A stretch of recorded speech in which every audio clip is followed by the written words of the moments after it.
Lose yourself in a good book. The Bord Gáis Energy Book Club.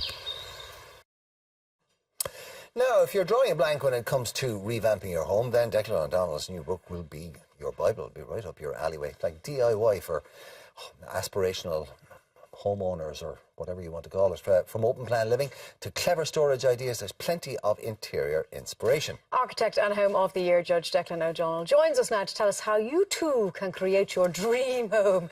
Declan, good morning to you. Good morning. You're very welcome to Ireland AM. Thank you. Declan, we were just having a chat there about all of the shows on TV that show these fabulous, gorgeous, magnificent homes, and we all sit there drooling and think, one day that'll be me. Are we investing more in our homes now than we ever had before? I think so, yeah. I mean, we always have, I think, up to a point. Particularly in Ireland, actually, yeah. Particularly in Ireland, but I think just over the last kind of 10, 15 years, I think everyone's become a little bit more design aware, and they're a bit more, all the shows are on TV, we all buy the magazines. All of a sudden we're looking at things, we travel a bit more as well, and we think, actually, I'm going to go home and do that in my own house, or I'm going to do something to that living room, or we're a bit braver as well, which is great to see, so we're slowly kind of getting there. Is that a bit of a nightmare for architects, though? Is it kind of like people emailing their symptoms on Google and then going to their doctor and saying, I think I've got liver failure or something?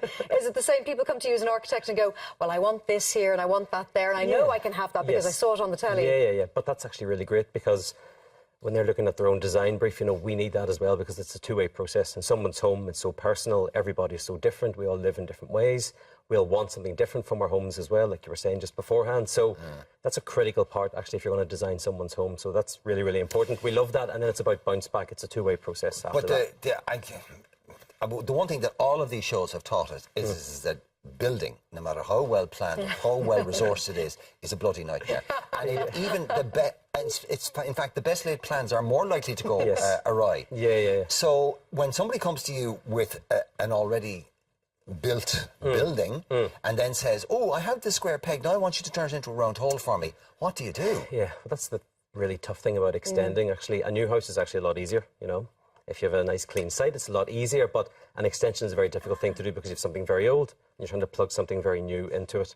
So it's usually problematic, but it can be loads of fun as well, actually, on site. And all the TV shows concentrate on the hassle.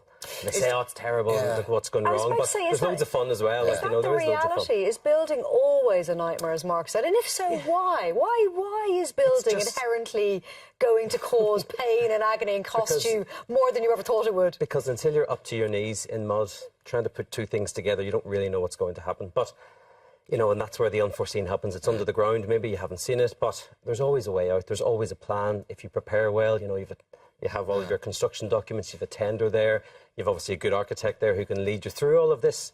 And if you have a contingency sum as well, that's what it's there for. That's part of your building contract. You shouldn't go into something with your back up against the wall financially, just hoping that people nothing do happens. Don't they? Yeah, everybody does, and it's never underestimate Mother Earth's ability to go. Oh, exactly. Really? You want to do that, do you? Well, it's May. I'm just going to rain for 4 weeks and see what happens.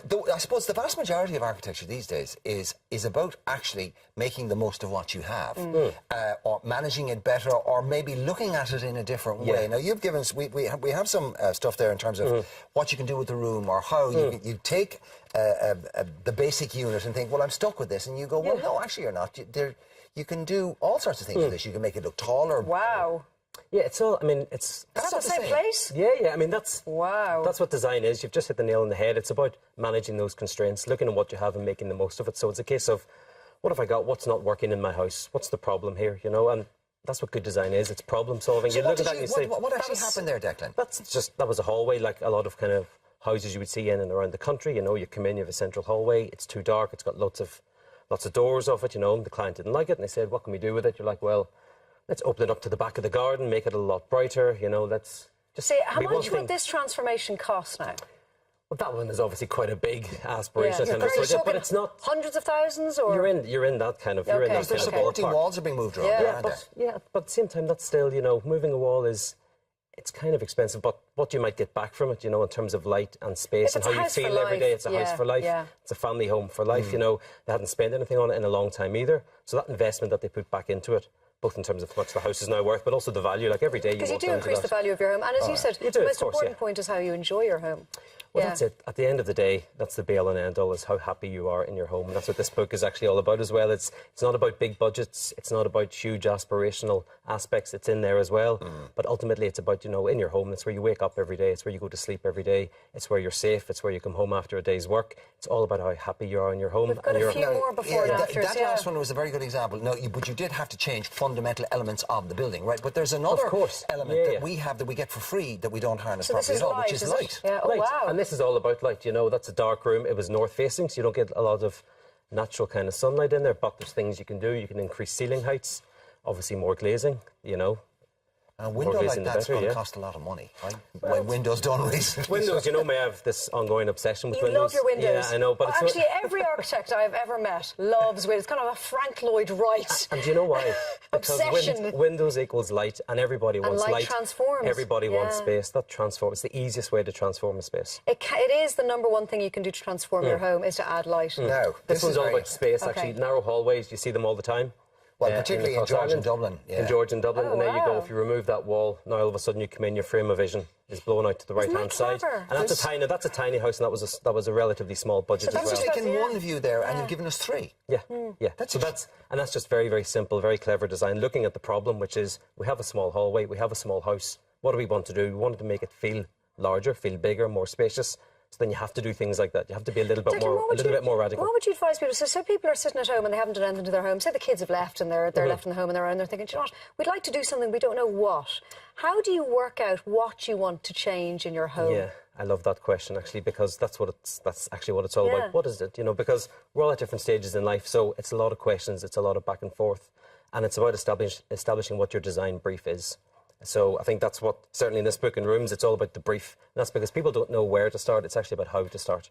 It's about figuring that out, putting pen to paper, asking yourself hard questions. And what do you ask yourself? You have to say things, well, what is it we want to do? What's wrong at the minute?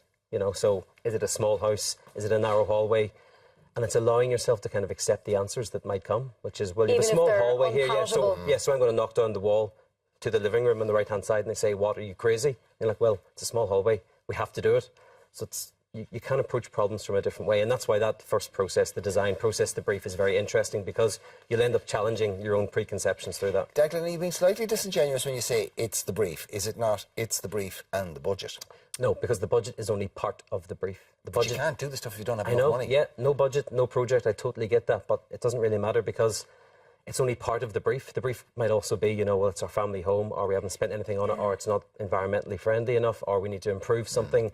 And then there's budget there as well. So what you're trying to do is you're trying to match the budget with your brief. That's what you try to do now. It doesn't always work, but the budget is only part of that. And you might say, well, I want to do all of this. I can only afford to do this much. Now what should I do? What's the best way for me to spend my money? Because I always say, you can always spend a good 50 grand or a bad 50 grand on any house. And it's your brief that will establish where that money should go. By the way, Home of the Year, we're getting to the pointy end of that now, aren't we?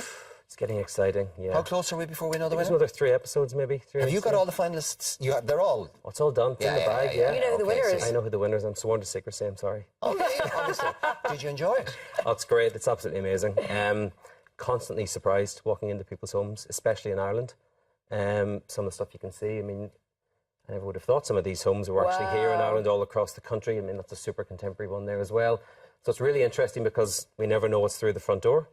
So what's your criteria when you judge? Because every home is so different. Yeah, exactly. And that's a big conversation we always have actually when we're out filming. Is how well it serves the client, I'd imagine. Really, yeah, absolutely, and how happy you are, and how does it function. So we do have a certain set of criteria, how it functions, the clever design and individuality. So how individual is it, how personal is it? We filmed a TV3 promo in one of those. Yeah. Do you remember we did with Ray? I think that was it. Yeah, Ireland's a small the place. cottage? Yeah. No. I think that cottage. I think I know where that cottage is. Actually, I think that's a modern take on a cottage. Was that one of yours? No, that's one from the show. That's one of Home of the Year. Yeah. So it's a great show, and it's perfect to see.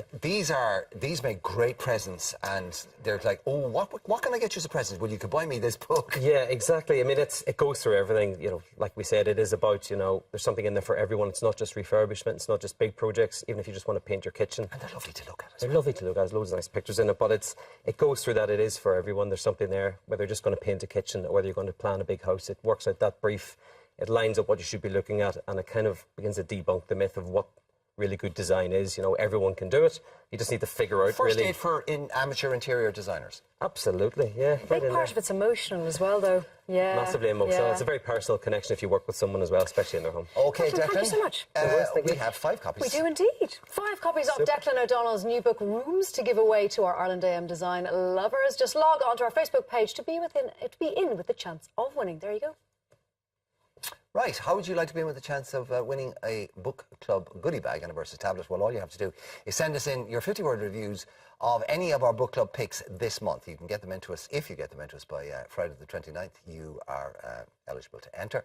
And you can do that by emailing irelandm at tv3.ie. Post them to Board Gosh Energy Book Club, TV3 Westgate Business Park. Details are all on the screen there. Ballymount, Dublin 24. Get a move. Lose yourself in a good book. The Board Gosh Energy Book Club.